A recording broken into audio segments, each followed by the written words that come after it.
It's chilly tonight. Snuggle in close. Wrap that blanket tighter around you. That's it.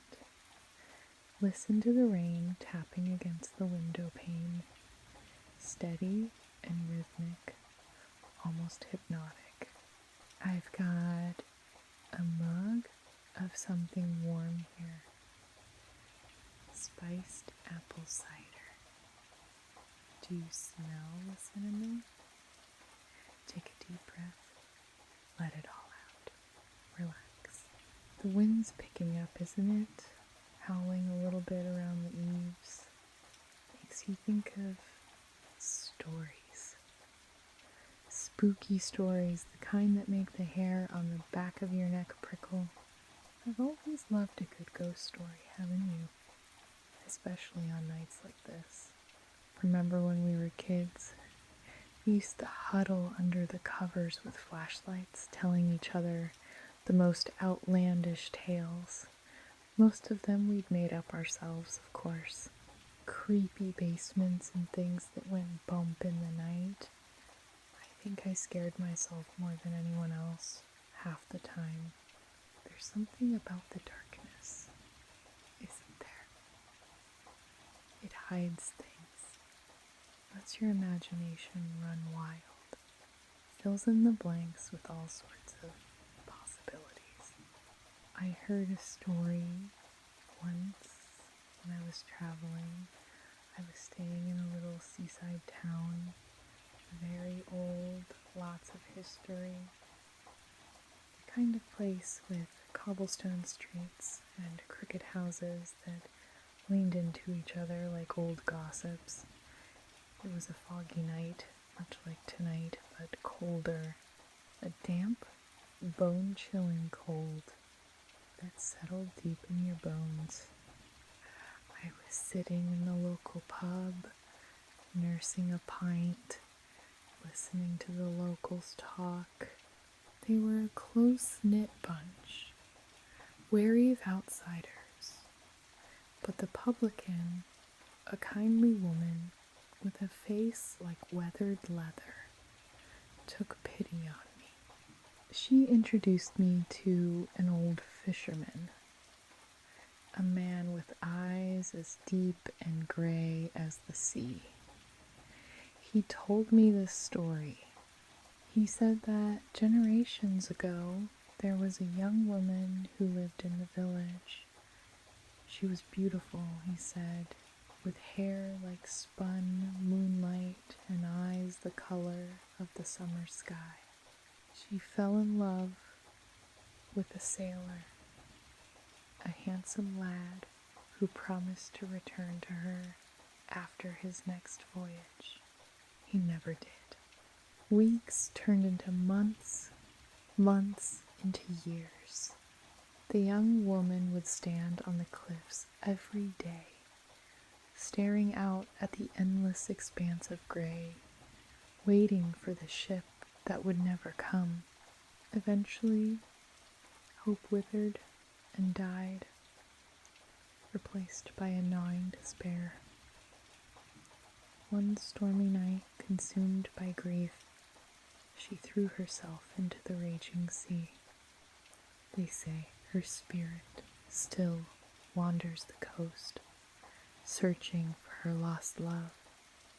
On foggy nights, you can sometimes hear her cries carried on the wind, a mournful wail that chills you to the core. Some say they've seen her, a shimmering figure on the cliffs, her white dress billowing in the wind, her face pale and sorrowful, forever searching, forever waiting. Feel a shiver down your spine? I did when the old fisherman told me that. He swore it was true, said his grandfather had seen her with his own eyes. It's amazing how a story can affect you, isn't it? How it can get under your skin and stay with you long after you've heard it.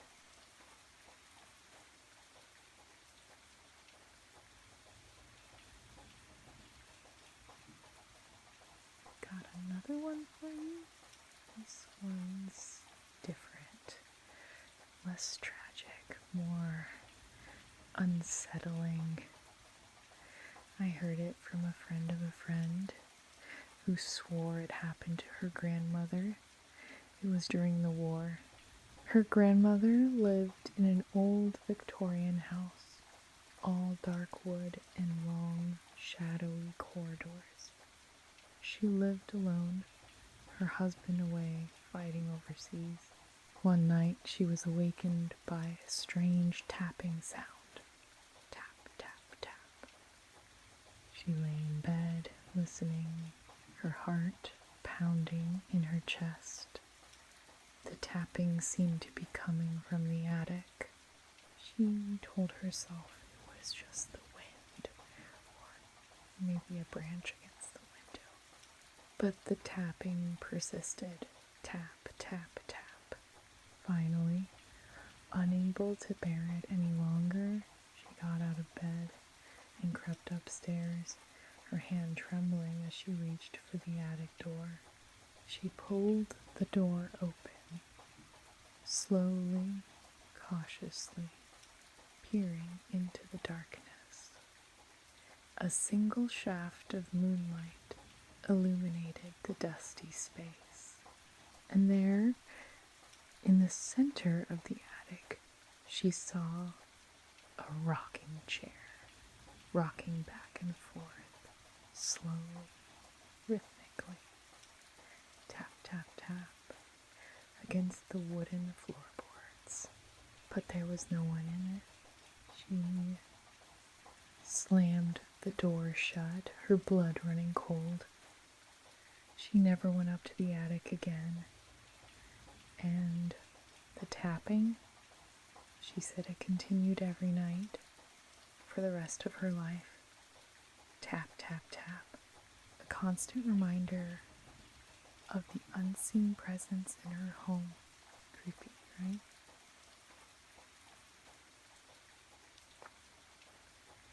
That one always makes me feel a little uneasy. It's the idea of something unseen, something right there with you that you can't explain. That's the really scary stuff, isn't it? Not the monsters under the bed, but the things that whisper in the shadows, the things you can't quite grasp. One last story. This one's local. It's about the old abandoned mill just outside of town. You know the one I mean? The one with the broken windows and the overgrown ivy? People say it's haunted. They say if you go there at night, you can hear the machinery still running, the ghostly echoes of a time long past. But it's not the machinery you should be worried about. They say there's a figure that wanders the grounds, a spectral watchman still guarding his domain. They say he's tall and gaunt, with hollow eyes and clothes that hang loosely on his frame. He carries a lantern, its flickering light casting eerie shadows on the crumbling walls. They say he doesn't harm anyone, but his presence is unsettling. A silent warning to stay away. Some people claim to have seen him standing by the river, his lantern reflecting in the dark water, his gaze fixed on some distant point. Others say they felt a cold breath on the back of their necks, even when there's no wind, just a presence, a feeling of being watched. Do you believe in ghosts? I'm not sure. Part of me wants to believe, part of me thinks it's all just stories, ways to explain the things we don't understand.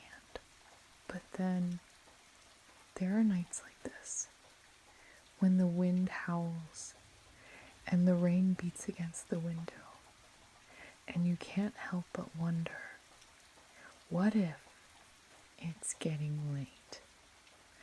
Listen to the rain, steady and calming now, almost soothing, Just the sound of the rain and the wind, and maybe, just maybe, the faintest tap, tap, tap coming from somewhere just out of reach. Sleep tight.